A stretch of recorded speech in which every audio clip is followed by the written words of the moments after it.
Kita akan lanjut pembahasan kita dari ulangan 18 ya. Sekarang kita masuk di ayat 15 sampai 20 bersama saya Sintua Jaspar Manurung ya, dengan Amang Boas Pangaribuan, Sintua Deha Marpau dengan Amang Nimrod Tambun ya.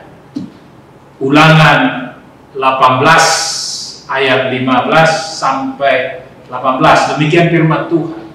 Seorang nabi dari tengah-tengahmu, dari antara saudara-saudaramu, sama seperti aku, akan dibangkitkan bagimu oleh Tuhan Allahmu. Dialah yang harus kamu dengarkan, tepat seperti yang kamu minta dahulu kepada Tuhan Allahmu di Gunung Horeb pada hari perkumpulan, dengan berkata, tidak mau aku mendengar lagi suara Tuhan Allahku, dan api yang besar ini tidak mau aku melihatnya lagi, supaya jangan aku mati. Lalu berkatalah Tuhan kepadaku, apa yang dikatakan mereka itu baik. Seorang nabi akan kubangkitkan bagi mereka dari antara saudara mereka. Seperti engkau ini, aku akan menaruh firman-Mu dalam mulutnya, dan ia akan mengatakan kepada mereka segala yang kuperintahkan kepadanya. Jadi ini masih masuk di dalam teks yang berikutnya tadi, yaitu bertenung dan bernubuat ya, dengan pengertian nabi ialah seorang yang berbicara atau bernubuat ya, atau bertindak di bawah kekuasaan Roh Allah untuk menyampaikan kepada manusia apa yang telah diterimanya yang berhubungan dengan kerajaan Allah dan keselamatan manusia. Jadi ini Amang Boas, secara khusus ini ayat 18 ini nubuatan ya, namanya nubuatan berarti ya, kalau Musa dengan Yesus ya, jaraknya kurang lebih 1500 tahun ya, nubuatan jauh ke depan. Tapi apa yang Amang tangkap, nubuatan Musa ini ke siapa? Katakanlah visi eskatologisnya ya. Karena dia bicara keselamatan seorang nabi, itu visi eskatologisnya itu ke siapa sosoknya ya. Jadi Musa sendiri telah mengakui ya, bahwa Musa dibangkitkan oleh Tuhan Allah sendiri untuk menjadi pemimpin Israel. Ya. Dan Musa sekali bernubuat. Artinya dari Musa Tuhan berbicara ya, akan ada nanti yang dibangkitkan dari saudaranya Musa. Ya. Siapa itu? Tentu Musa kan sudah mau melepas tongkat komando ini kepada penerusnya ya. Ya. Jadi masa Musa akan lewat, akan muncul lagi masa baru, yaitu masa pengganti Musa ya.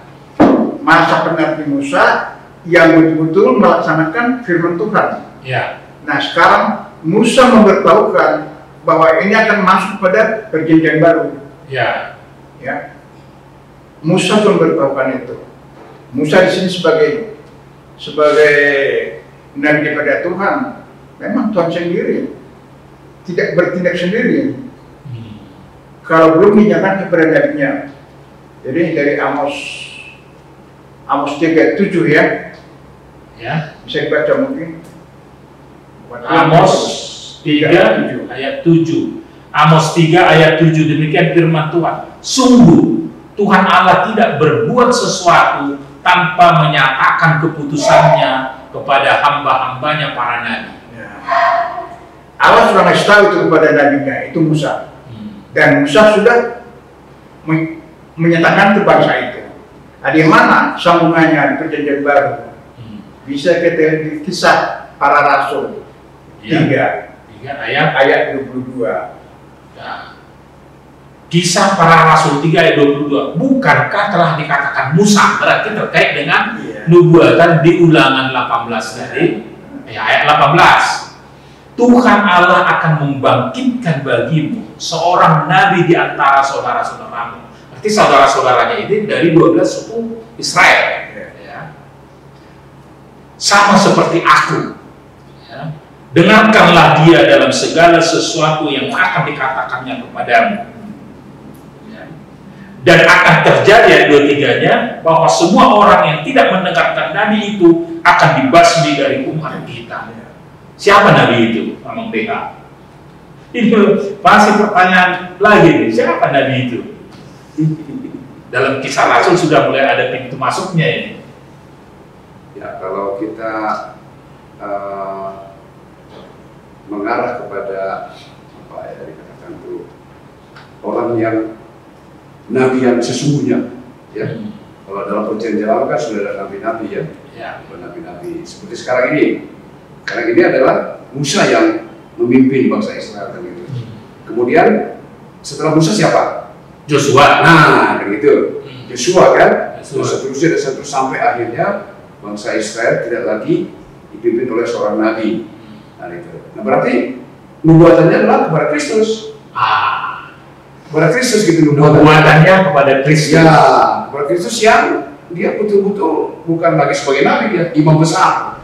Ya. Imam yang memberikan memenyerahkan nyawanya, ya, menebus dosa kita dengan nyawanya, kemudian membangkitkan kita dari antara orang mati bagi mereka yang percaya.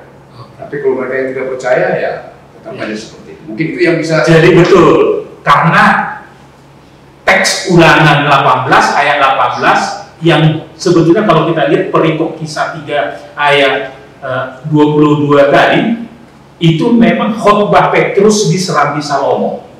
Artinya apa?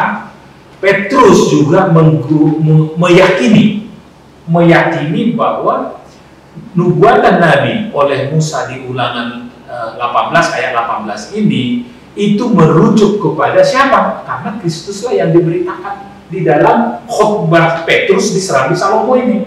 Kristuslah yang diberitakan. Artinya memang kita tidak perlu bertanya lagi kepada orang siapa sebetulnya nubuatan itu. Walaupun ada beberapa ajaran, ada paham-paham lain yang menarik kepada dirinya. Kamilah itu yang karena nubuatan kan tafsir. Kamilah. Jadi itulah namanya nubuatan. Bergeraknya waktu.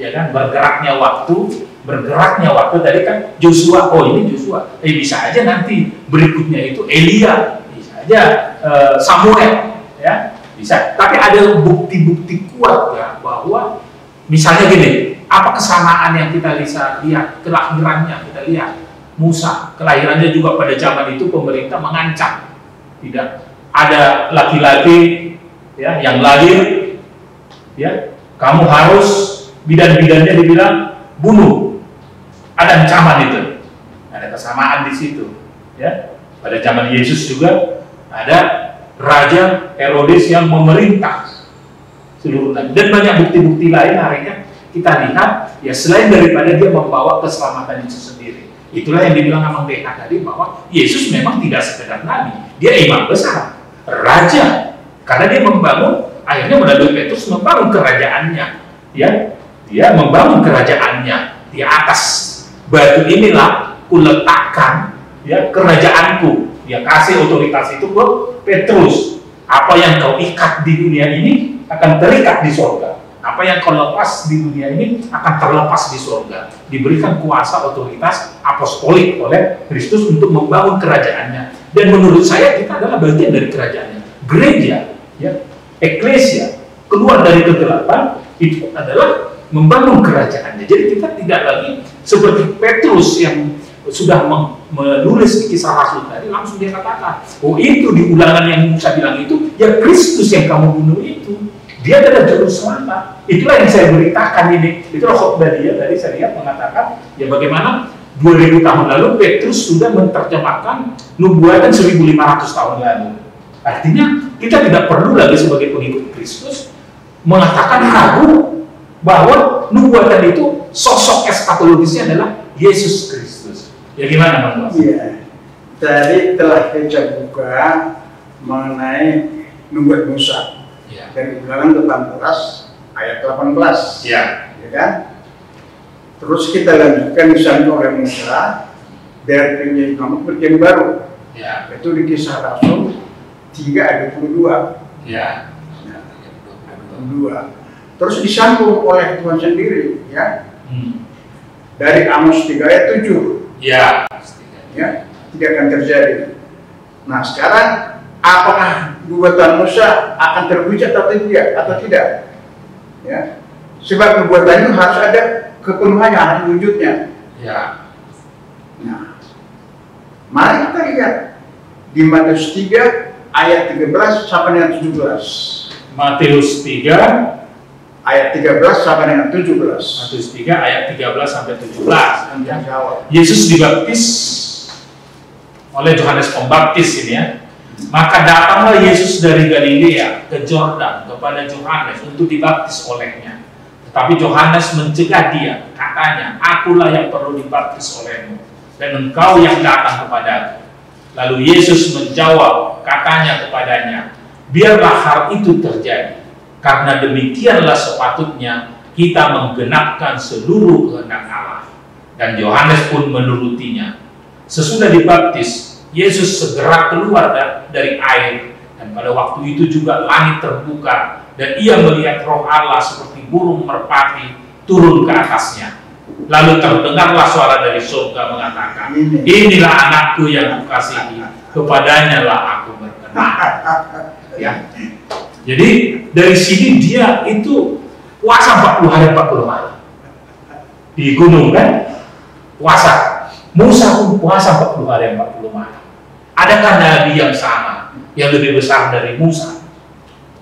Eskatologisnya tidak jauh dari, ya, memang anaknya, tapi dia imam besar, dia menggantikan Imam Melkisedek karena dia adalah Allah itu sendiri, ya, firman yang menjadi manusia. Dan sekaligus terbukti ada Allah Tritunggal. Allah Tritunggal. Gimana Allah Tritunggal di sini? Ya, pembaptisan baptisan Yesus kan. Bertiga-tiganya ada di situ ya, suara Allah ada di situ. Roh Kudus ada di situ. Nah, suara Allah di gunung juga ada pada Musa. Ya kan ada suara Allah pada Musa yang dia di Gunung Horeb. Yesus pun ada suara Allah. Tidak semua nabi bisa seperti dia, ada kesamaannya. Jadi kalau kita gali lama-lama, tidak ada keraguan lagi yang mengatakan bahwa Yesus Kristus lah Yosua Hamasia. Jadi ada juga kata Yosuanya, Yosua Hamasia. Yesus Kristus lah apa yang dinubuatkan oleh Musa dalam Ulangan 18 ayat 18 ini. Dan di sini dikatakan bahwa kita bisa membuktikan dirinya sendiri. Puji Tuhan, ya, puji Tuhan. Inilah luar biasanya Alkitab itu sendiri membuktikan dirinya sendiri. Itulah nubuat. Puji Tuhan, ya, kita sudah sampai kesimpulan. Tidak perlu lagi kita meragukan nubuatan dari Musa di Ulangan 18 ayat 18 bahwa dia merujuk ke sosok Yosua Hamasia, Yesus Kristus, Tuhan Juru Selamat kita, Anak Allah, Imam besar, imamat yang berajani, ya, yang berkuasa dan menguasai hidup kita sehingga kita taat, tunduk, setia kepadanya, bahwa dialah jalan kebenaran itu. Amin.